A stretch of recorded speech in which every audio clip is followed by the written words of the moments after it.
Okay, so today's lecture is about substructure modeling and foundation modeling. So foundation is also a part of substructure, but it is a bit different from the other components. So I have mentioned it separately. Okay, so I think the bearing part we have already discussed, and I think there is no need to discuss it, but just these are some of the type of bearing that we can model in CSi or any other software. So pinned, if we have typically simply supported bridges, then we define these pin connections. Fixed are based mostly for integral connections. Similarly, unrestrained uh, unrestrained boundary condition is applied when the girder end is allowed to translate or rotate longitudinally. So these are unrestrained basically mean that you have assigned no restriction on the movement. And guided expansion is defined as such type of support condition in which we allow some of the translation and rotation, and we restrain other. So let me show you an example of this guided expansion as well. So for example,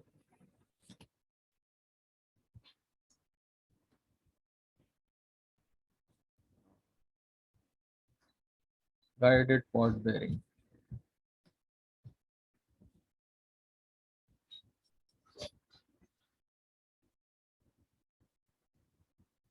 Okay, so these are different types of pod bearings. So you see in this one,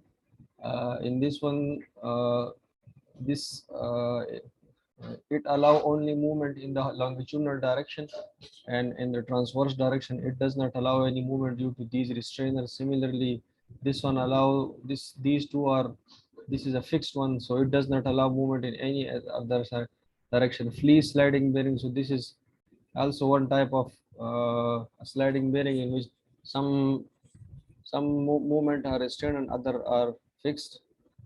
These are different versions. So for example, if you want to allow movement in longitudinal direction and want to constrain movement in other directions, so these are, you can use this one. uh, these are the different type of pod bearings that we use. These are not very depicting very good how the pod bearing acts, but so you see this in this one. So this is basically a pod type bearing. So you see in this one, the bridge can, if due to thermal changes, the bridge moves in forward and backward direction due to thermal changes. So it can translate freely, but it cannot translate in the transverse direction due to these restrainers. So this is a guided type of bearings or expansion. So only two students. So.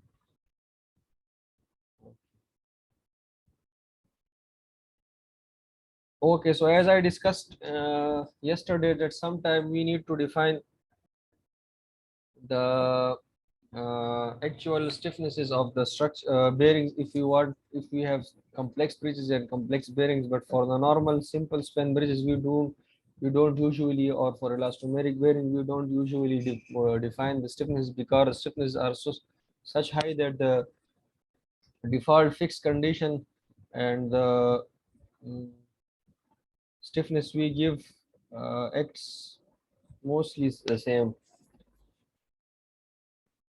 Okay, these are the different.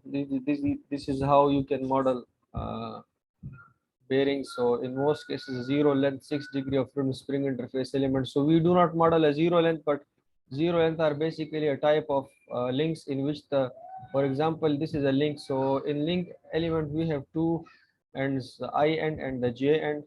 So in 3 dimension, it has three rotations, sorry, three translations and three rotations. So a zero link mean that the I and J is at the same point, so you can restrain. So it will be basically a point type of spring, point type of link in which you can restrain any of the three or all of the six uh, boundary conditions. So this is what is meant by a zero length So a zero length is basically a point. Just it is same as a support condition that we define usually in the CSI or any other software. So I have discussed these in the previous lecture, that if you want to restrain the motion in 3 directions, so you can use this. और डार साहब आप दो से login हुए, दो devices से, and if you are using free one, so if you are restraining motion in some direction and also relieving, for example in this one, translation along layout line, so if you are restraining the not restraining the motion and translation along this direction, so you can release it as well. So I have discussed this previously, and I think there is no need to discuss it again. And okay, so what will be the effect if you model the support condition inaccurate? So this is a typically an example or a case study. So this this solid line uh, portrays an actual uh, uh, force bending moment response, and this dotted line uh, depicts an inaccurate response due to inaccurate support. So for this is a bridge which has 3 spans, so the ends are hinges there. At the ends support, these are hinges, so at hinges we do not have moment. So but the designer has incorrectly modeled them as fixed, so you see that at the ends we have negative moments. So at the end we have negative moments. So due to do this redistribution of moment, we will get small demand in the positive positive part of the bending moment. Similarly, this error will be also translated toward the middle span. So you see that there is a difference between the actual and the uh, mm, uh, wrong actual and the incorrect response. So you have to give due care to boundary condition, because boundary condition, your all result will depend upon the boundary condition. So a proper definition of boundary condition is necessary.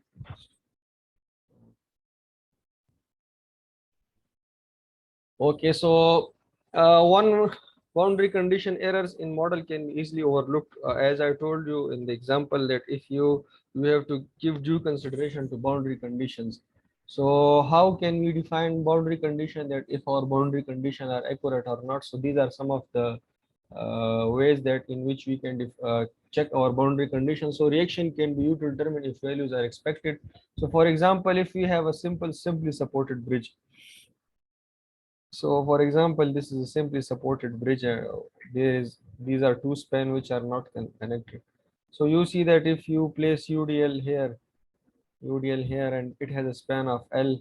Similarly, it has also a span of L. So what will be the reaction here? WL by 2 and WL by 2. But if your value is closer to this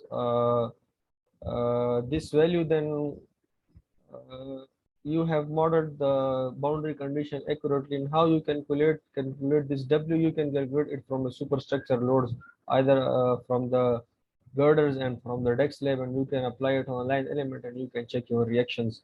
So this is one way to verify your model. The other way is if moments are found at pin support. So as I said in the previous slide, that if moments are found at the pin support, so it means that you have made some error.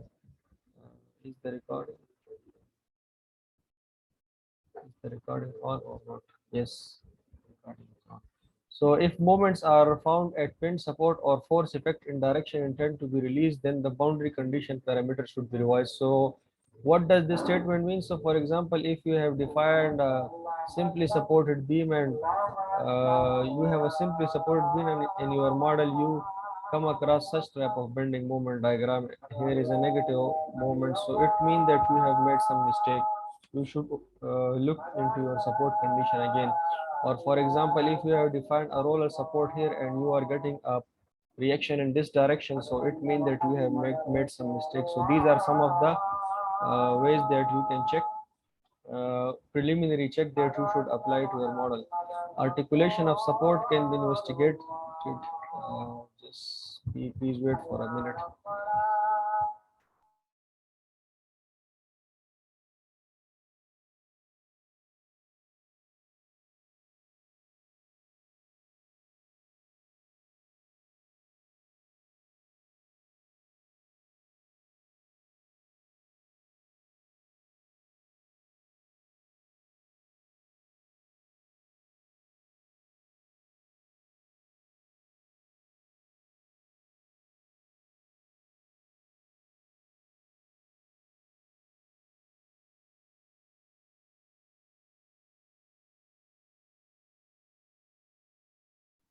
Okay, so articulation of supports can be investigated by viewing the deflected shape. So this statement means that just as I said previously, that if you have a simply supported or a continuous beam, and uh, you should see the deflected shape of this structure. If it is not as per the basic structure analysis principle, so then you have made some mistake, and you can apply simple loads to check your, for example, if you have uh, let's say this is a simple supported span, and you want to check it's if that if you have defined the support condition accurately, so you can apply a unit load here and can see the deflected shape and the bending moment. So if these are as per the basic structure analysis principle, then you can verify that your model is okay. So one of our professor who is now retired and was a very senior guy, so he used to tell us that you should first check your model with the dead load. If the deflected shape and the reactions are accurate, then you should proceed. So it is also my advice to you that whenever you perform modeling, so before performing any detailed analysis or lateral load analysis or adding any other loads, first you should check your model with the dead load. So if your dead load shapes, deflected shape and bending moments are okay, then you should proceed with applying other non other loads other than dead loads. Okay, so in modeling substructure element, or for example transoms and bends, so we have two types of conditions. For sometimes we have bearings on which the girders are placed just like this, and sometimes we have integral type of connection in which the girders are integrally connected to the superstructure, and the dowels or the reinforcement are continuous in both the superstructure and the substructure. So if we have this type of bridges, so mostly the behavior of the substructure is independent of the superstructure for the gravity load analysis. But in these type of structure, uh, the behavior of the superstructure and substructure are interrelated. So the stiffness of one can affect the forces and the responses in another structure. So as you can see here, so this is a typical integral type of connection in which the superstructure, the bent and the column, the superstructure girders or the beams and the columns are integrally connected. So if we have long columns, so the bending moment bending long column will be typically will be mostly flexible. So the bending moment shape and in this case will be different in this case, which has a short column which are comparatively rigid and stiff. So you have to take care uh, of these things when you are defining uh, your support condition or substructure conditions. Yes, someone has. So this is an image which show integral and non-integral collection. So for example, this is a bridge. It is a balanced cantilever bridge, and it has both spans. It has integral span. This is also an integral span. So the superstructure and the substructure are integrally connected. It also has a simple span here. So let me zoom in so you can see how the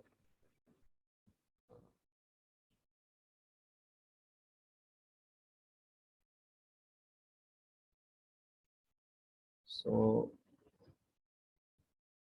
So this span is this span and this span are integrally connected. So you see there are no bearings here. This is the front view, this is the elevation. So you see that the girders are monolithically casted with the substructure, and the reinforcement from the piers are continuous in these girders as well. This is simply supported or discontinuous span. So in this span you can see that the superstructure are separated by these bearings. This is the front view. So one thing, if may I ask, and if someone of you may answer, so why uh, we could have made this connection continuous as well? So why did in this bridge this section this span is left discontinuous? What is the purpose of this? So we could have also made this span just like this as well. Why do we provide such type of spans in bridges? Someone can answer.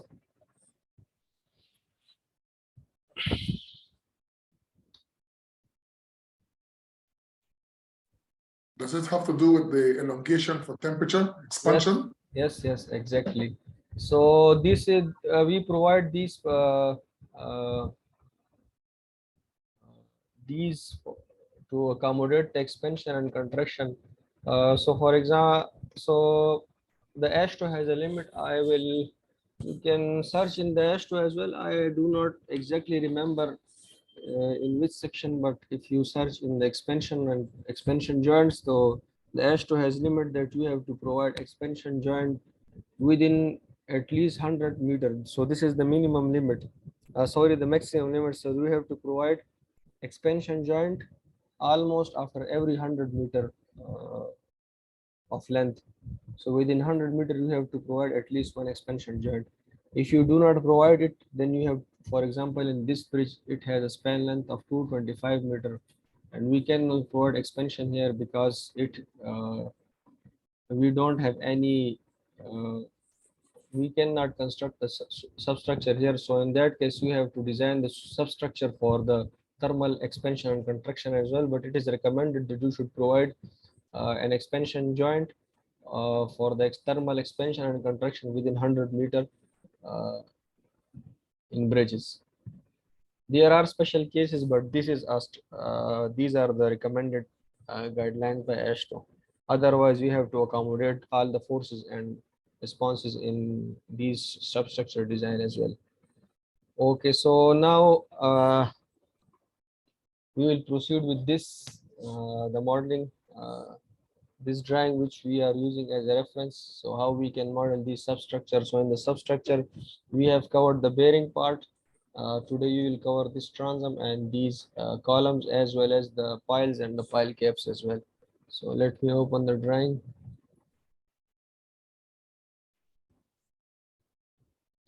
This is the model. So I already had done played with this. So I will do this. So if you want to modify changes in the CSi, so it is recommended that you first select this clear all from the linked model. So it will clear all and give you a blank screen, and then you can start from uh, scratch. So please give me response in the comment, or either turning on your mic. So the first step in modeling in performing modeling in CSI bridges, what is the first step?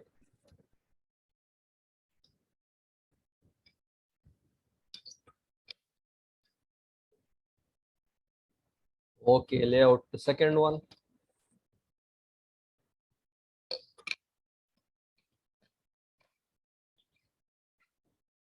properties. You miss the lanes. Okay, lanes is not necessary. You can define it after.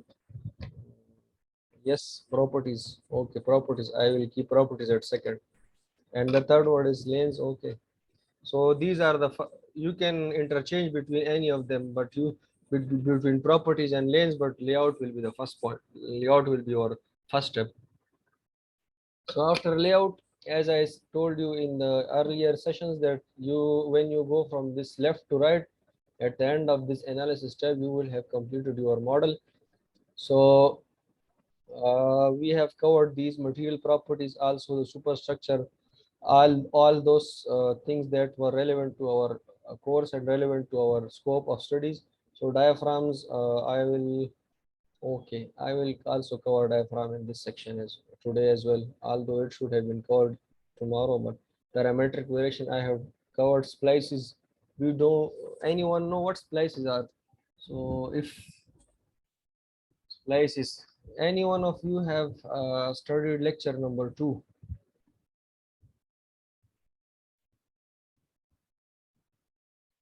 Column lab splices? No, sir, not column lab splices. I have given figures in lecture number 2. Uh, lecture number 2, lecture number 2, lecture number 2. So lecture number 2.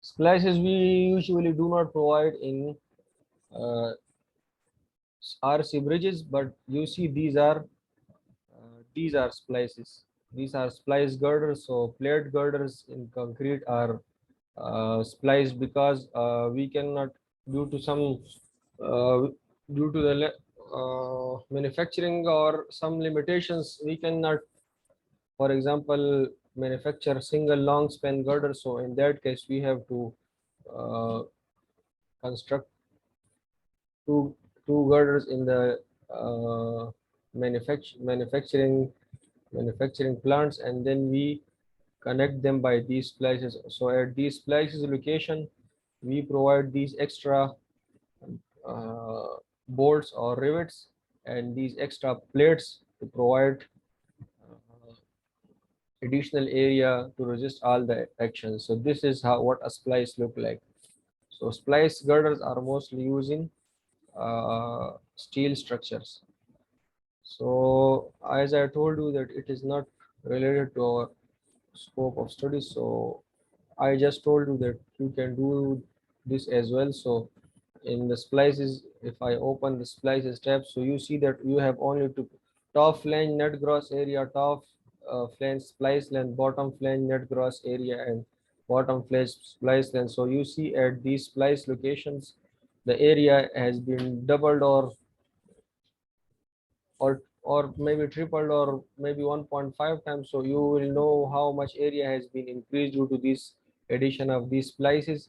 So you will add that ratio and the length. So this is how you can define splices, but it is not used in the RC girders. So diaphragms. So let first come to diaphragms. So these are this is how we can define diaphragms. So I told you in the previous lectures that why we use diaphragms. So I will open the drawing. So anyone, why we use diaphragm? So these are diaphragms. You see, these are diaphragms. These Diaphragms, sorry. You asked a question, Professor? what is the function of the diaphragms? Transfer. So for the rigidity of the deck. Yes, to provide rigidity to the deck, and also to make this deck as a monolithic structure to act as a single unit. So you see that these girders are casted separately, and if you see the actual bending, so these girder might be, I'm just drawing it very elaborated, but these girder may bend just like something like this.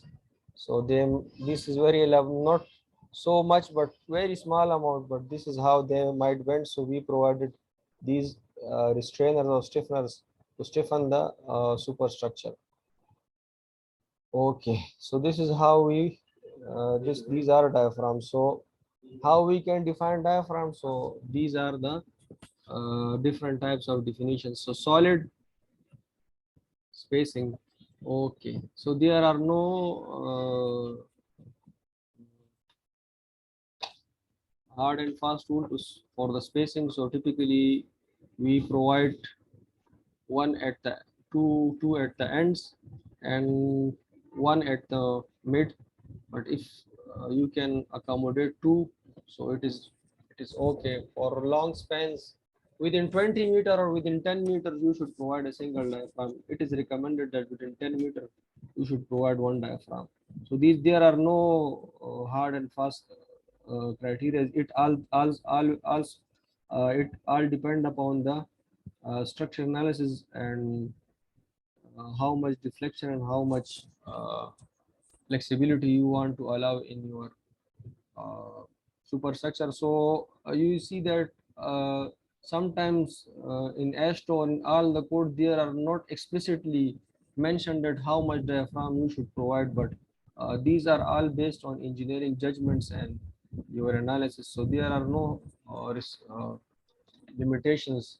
So, but typically in Can 10, I ask a question, please? yes, yes, You mentioned the torsion or the rotation of the girder. yes, yes. Is there a limit as to the rotation of the girder where one can check to see how the distance that the is, how it then prevents that from happening? Is there somewhere we could I check did, that? your sound is interrupting. You can, if you can ask again. Okay. You mentioned earlier the rotation of the torsional rotation of the ashton of the girder. Yes, yes, Um, the out of plane motion of the girders, huh? Right. So if there's a limit as to how much that is allowed for the member, can we then use that as a rule of thumb? No, I don't know anything about that. I will check it, but I just told you that why we provide the stiffening, so I don't have any idea. And it does not occur so explicitly and so such in such a large extent that it can de-seat the girder, but I just elaborated it to show you that this may happen, and it is a Okay. and this thing is mainly a problem in not in this bridge in concrete bridge. It is mainly problem in steel bridges because in steel we have very thin sections, so those sections are susceptible mostly to these movements. So small movements may de-seat the girder. So uh, I haven't done work mostly on the steel bridges and concrete. There are no limits on such type of rotations and torsional rotations. So I think the session is ending in few minutes. So I will stop the session here and we will start after 10 minutes.